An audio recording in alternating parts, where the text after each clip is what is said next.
whatever I've got. So thanks. I said slightly more people than I actually thought. I was aiming on 8 people. But, you know, I'll work with what I got. So this talk really is kind of designed for anyone. Well, this talk's come about because I get a ridiculous amount of emails from people wanting to be a pen tester.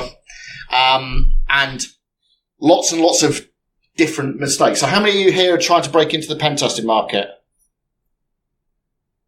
Yeah, okay, so I'm going to kind of guess it's 50% more that are too shy to put their hands up. Basically, I see lots and lots of different ways of doing it, and I see lots of the same mistakes. I just wanted to kind of have a bit of a fun talk about, you know, common things that I see. So basically, being a pen tester is a bit of a hard life. Eden can testify to that. He's worked with me before, and then most of you know Chloe. Chloe currently works for me. But being a pen tester, for me, you know, it's long days, it's lots of hard graft. Slide about me. Nah, I'm not too interested in that. Right, so pen testing is a bit like GT sports car racing in many ways. So I have an alter ego. I race GT cars, GT3s, GT4s.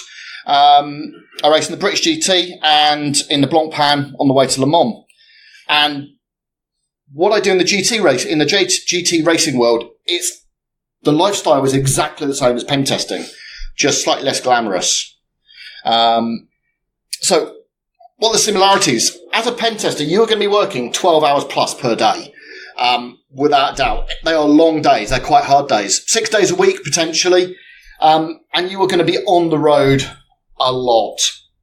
A lot of the time you're going out to client sites, you're living out of a single bag, maybe 2 bags if you're driving your own car. But if you're using public transport in the UK, you're pretty screwed. So you're going to be using 1 bag. And it can be quite a harsh living. I know over in the States, I've got a lot of American pen testing friends.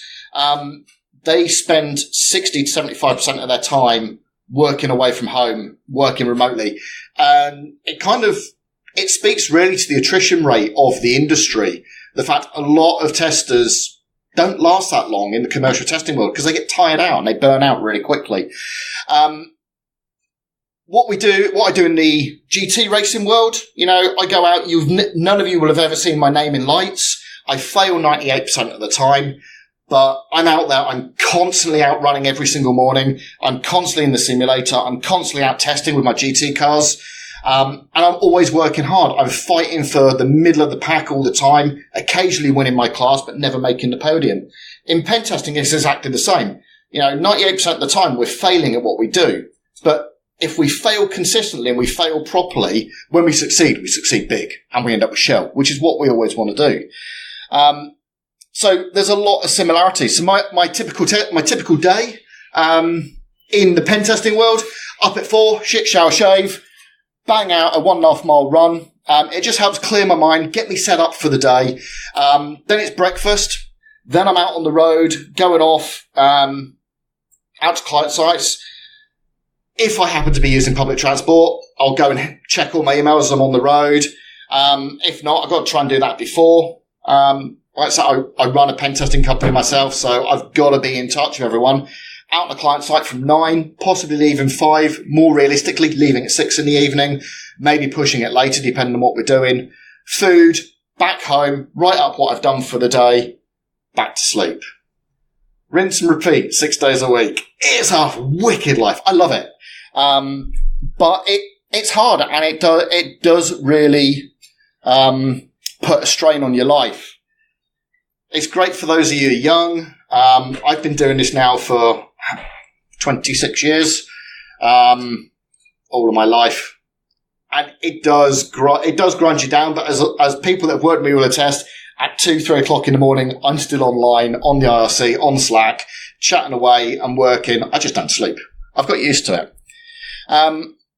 So really getting that first gig, if you've got it in your mind that this is what you want to do, you want to be a pen tester, you've kind of got 5 challenges. So you're going to go out as a student or as someone who's looking to break into the pen testing market. You've got five challenges really. You need to get a job. To get a job, you need to get in front of me to get an interview. And to do that, you need to get me to read your CV. The world's hardest thing. So I receive on an average day, 1,500 emails, and most of those are junk, and I'll just Alt-A or Control-A, Shift-Delete, get rid of my emails. But you need me to read that email. That email needs to stick out, and it needs to make an impression, and that CV needs to make an impression to me. If you're at uni, please, if you're going to send me an email with your CV, ignore what your damn lecturers are telling you, because they're telling you shit. It's true. I mean, you go and ask anyone that's been in the industry in my role long enough. Ask Stuart, right? If you're going to fire off a template email, it is going to go straight in my recycle bin. And if you're going to word it badly, and I've got some corking examples, don't think any of them are from anyone in this room, but I'm not sure. If the stuff on here is yours, please take it as constructive criticism. Don't take it bad. I don't want to make you cry. But you're going to send me an email and you've got to make me read it somehow. Then I'm going to read your CV. It has got to stick out. It has got to be memorable. Because at the end of the day, in your first year, you're asking for a salary, but you're asking for me to personally put £50,000 of training into you to turn you into a pen tester. And that's taking into account things like desk space, travel, IT equipment, training courses, conferences. That first year, you are not going to know what you're doing every day. You're going to be running around like a headless chicken, and you're going to get the shit jobs. You are going to be looking at code and testing code that I'm testing myself, and I'm coming up with a list of things that are wrong with it. And I'm kind of hoping that you're going to come up with at least one of those. Sometimes you don't. Sometimes, as Chloe's found out recently, you get thrown out on a pen test on your own and expected to survive. And then we'll see how well you do. So I'm investing a lot of money in you if you come on board. So you've got to really stand out from the crowd. And on top of that, you want a salary as well. Which, on the subject of salaries, if you're an intern, don't ask me for £26,000 a year, because you're just going straight in the recycle bin. So how do you get this gig? Treat it like a pen test, because it is. It's a cross between social engineering, recon, and testing. You're going to want to try and get me to read that covering email or answer the phone to you. So how do you do it? Well, if you're coming, firstly, who is it you want to work for? And I'm going to use me as an example. So if you want to work for Hedgehog Security, you need to know who is it you're addressing. I'm not sure where that slide is. No. Okay. So you need to know who it is that you're going to be talking to. You want to know everything about that person. You want to be following them on LinkedIn. You want to be following them on Twitter. If you can find their Facebook page, see if you can friend them. You need as much background information of that person as possible, because you need to make an approach that is going to stick in their mind. So if, for instance, you are dying to be a placement person for next academic year, and you happen to rock up at a testing day when I'm at one of my new GT cars and talk to me about GT testing, you're going to stick in my mind, and I'm going to remember you for that time when you then email me and say, "Hey Pete, it was really great to see you at the race circuit. Are you going to be looking for a placement student next year?" It's an interesting approach. I was quite impressed. But you want to find a way in. Now, if you're going to do it cold, you're going to fail. You talk to any salesperson and they'll tell you, if you send a cold email, most of the time it's going to go nowhere. If you send a warm email, you're on a 50-50 chance of it ever being read. If you send an email that person's expecting, you've got a much higher chance. So, you've gathered a lot of information about the person that you're targeting. Now look at the people that they connect to. Do you know any of those people? So, for instance, if you're coming after me, do you know Chloe? Do you know Stuart? Can you get one of those to introduce you to me? It's a lot warmer. Funny, this is all social engineering. It's all reconnaissance, enumeration. So recon your target. Basically, exactly what you do in a normal test. Find out as much as you can about them. Prepare your attack. So work out how you're going to make that approach. Build a portfolio of work. If you're going to send me a CV, I'm going to read, and you get me to read that CV, and your CV sucks ass, you're going in the bin. If you send me your CV and you send me a portfolio of work, so you've gone off and done some like CTF 365 and you wrote a kick-ass report on a cross-site script and a SQL injection, attach that as an example of your work. It means a massive amount. A tester, to me, you could be one of the greatest technical testers that exists. If you can't write a good report, you're worth fuck all to me. You have to be able to put what you've done in the testing world into the real world, and you've got to be able to word it well so that you can then communicate that to the client. Right, launch your attack. So this kind of works. So send an email and wait. See what happens, but don't wait forever. I'm not going to chase you. Wait 7 days. Then follow up with a phone call. Then maybe hit them up on social media. Try LinkedIn. Try Twitter. If you're not getting any engagement and this is the company you want to work for, try again and keep trying. Start engaging with them. If you want to go and work at Pentest Partners, engage with PTP on Twitter. If you want to work at NCC, hit them up all the time. Start getting into conversations. It makes you memorable. If you're memorable, that door's going to open quicker. Most importantly, never give up. We are horrible people to try and get a door open to because we're really busy. But just don't give up. If you keep trying, at some point your name's going to stick in our memory and we're going to go, oh yeah, that person's emailed me a few times. They're really keen. Let's actually start a conversation with them. Right, so things not to do. Here's the fun stuff. If you're sending me an email, do not title it Dear Sir, Madam. I am binary non-specific.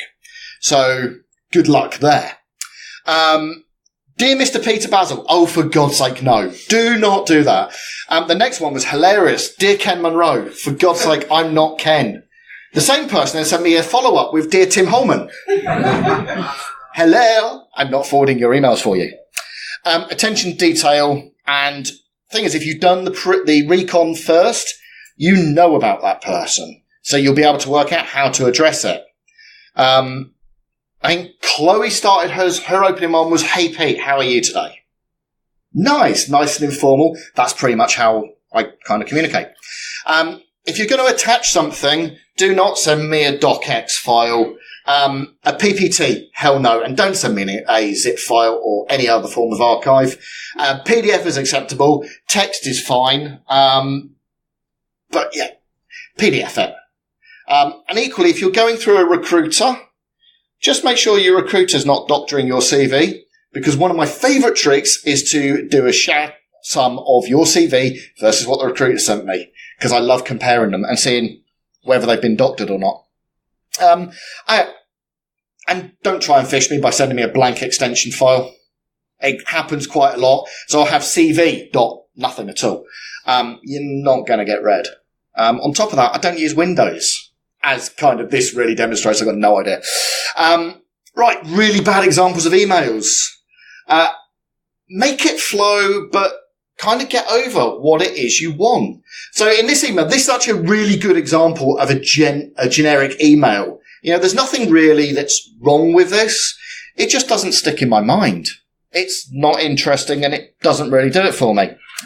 But this is probably a good example of a average email. Come on, down. Okay, wait.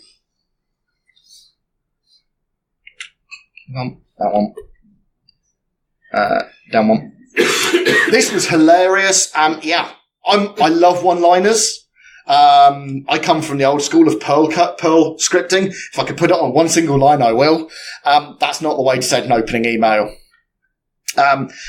With this one, it was really, really interesting in the fact that I think they'd lifted a template from someone because they had someone else's name at the bottom before their sign-off. So name 2 was different to name. And I was just like, oh, come on, attention to detail, please. You want me to employ you. That's not going to work.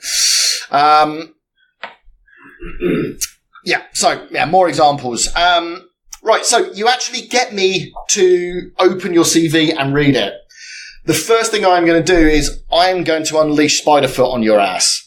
I'm going to background you like you've never been background before. I'm going to know everything that you've posted on the internet. I'm going to drill into your social media. I will find as much information about you as possible.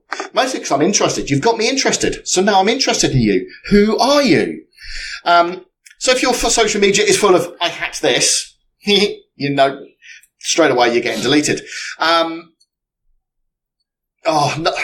Tweet number 2 was hilarious. I'm supposed to be at work, but I'm pulling a sickie. That really tells me that you're not actually that interested. Build up your profile before you start going and hitting people up. So start putting really good posts on LinkedIn. Get yourself a good blog. Doesn't matter if there's only 5 or 6 things on there, but if they're interesting and they're pertinent, you know, it's really going to help you. Don't claim to have things that you haven't got. If you claim to have an OSCP number, I'm based in Gibraltar, so is OffSec. All right. It's a very simple conversation for me to validate you have an OSCP number. Equally, I'm a fellow of the British Computer Society.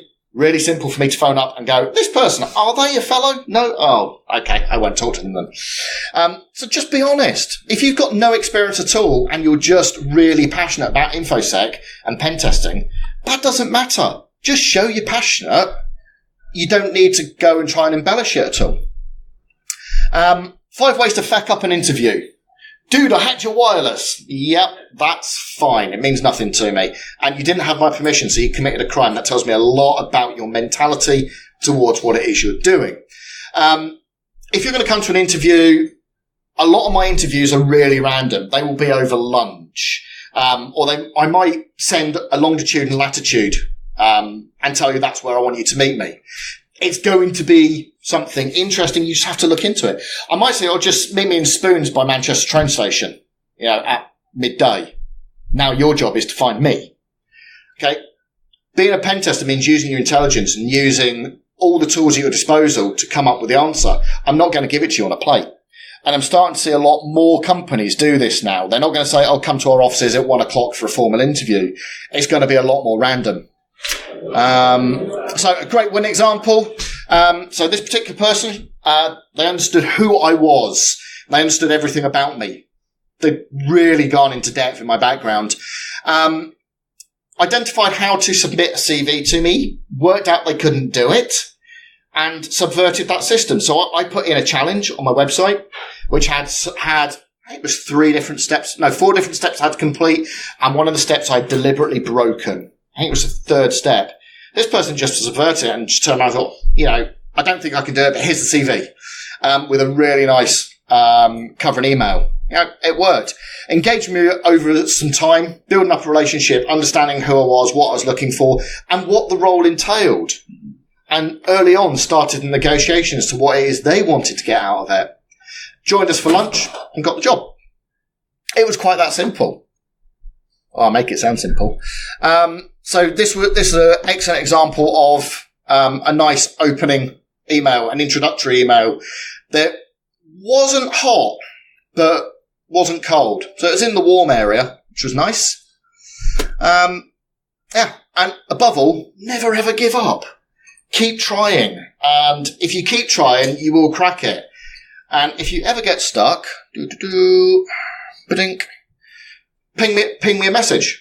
Advice is free. If you want some ideas on your CV, whether it looks good, if you're just really stuck and can't get your head around how to make that opening approach, just give me a shout. I can give you some pointers. I won't give you the answers, but I'll point you in the right direction. I can critique things for you.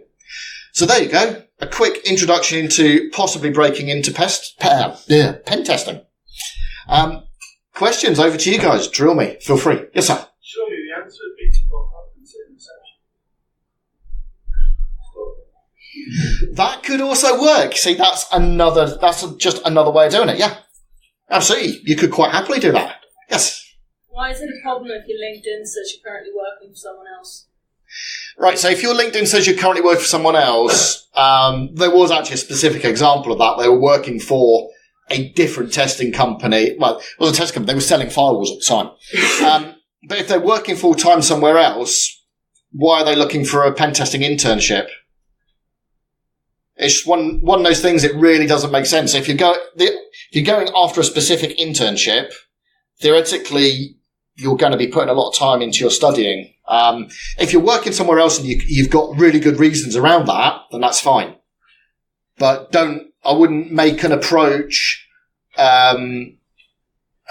to word it? Basically, I wouldn't make an approach knowing that I'm working full time and not disclose it. So I'd be really open with it right from the outset. So I'm working in this environment here. I'm really considering pen testing as a career. I'm looking for an internship. Understand that I would need to step away from my full time role, and then making your opening like that. All right. Yes, sir. What would be an example of a hot email? A hot email. Coming down to the British GT, hanging out there, talking to me about racing, and then dropping in that you're looking for a internship after you've been like 3 or 4 times and you kind of got to know me and got to know my team. Equally, another hot way of doing it is just as we said about coming up to reception, but coming up to reception already knowing some of the team. So coming in, just hanging out with some of the team, shooting pool, joining the team down the pub, going to BSides and going to the after show party and having a few drinks and getting to know the people. It's all about knowing people. It's all about social engineering and engineering the outcome that you desire. Any more? Stuart. Sorry. Go on. What are you looking for? What am I looking for in a person? Someone who's outgoing, reasonably confident within the specs of the industry, because I know, like, most of us are socially awkward people. Drive, ambition, someone who really wants to learn, someone who's got an identified area of passion. So it could be that they're really, really interested in doing random shit with Raspberry Pis. It could be that they're really interested in web technologies. But it's just having something that is more than, yeah, I saw pen testing, I see it pays a lot of money and I want to get into it. So actually having something that's more of a drive and more of a reason why you're doing it. Sure. I just say from the industry perspective, that needs to be in pretty much every HR department I've ever seen. Thank you. It was really nice and refreshing to see someone with an approach and actually being genuine and honest as to what's required from what I can see there, though, is your HR department is directly to you. Yep. You don't have the buffer zone of all the random bollocks that the externals have to go through. And most of us in the room have ever had to send a CV off and know that is just it's almost like a deal prevention system. Your CV is filtered to death. Would you say that keyword, almost like search engine optimization on your own CV, I am interested in doing my OSCP, at least then it can go through the filters of a corporate system? Well, I'd say if you're going for one of the bigger corporate companies, it still makes a lot of sense to target the person that has the overall say, the decision maker. At the end of the day, if you can, I did it way back, Christ, it must be about 12 years ago, targeted the specific person that I wanted to work for and got them to a point where when the CV went into HR, it got read. Because they'd already said, oh, I've seen this guy, his CV is really, really strong and he's got the experience. So it's just a case of promoting yourself. Actually, yeah, really, it's kind of like marketing yourself and just making sure that your own brand image is at the front of the people's minds that are making decisions to who to hire. Damn, I should get into marketing. Yes? What do you think of the using of recruiters? Oh, Eden, you are evil. I hate recruiters. You know that. Any recruiters in the audience? Awesome. Right, so I'm going to charge you 35% of your salary to come and work for me. No. Recruiters want so if you're on, say, 50, you want a salary of 50 grand, a recruiter's going to want to charge the company recruiting you 35% of that to give them the CV. It's just like, no, recruiters are evil. Don't you? Well, use them. Yeah, it's a good way to get your name out there, and it's a good way to find easier jobs. But I'd go straight to the companies instead. It's much easier. Recruiters are horrible people. Sorry, I can feel the lightning bolts being fired at me already. Could that be used as a negotiation then? So if I came to you and said, Pete, I know this is baseline, it's a 50 grand role. If I came to a recruitment consultant, you're going to have 35% on this. What extra would you give me came to you direct. You know me too well, and I'm not telling you the answer to that question. Okay, guys, that's it. Thank you very much.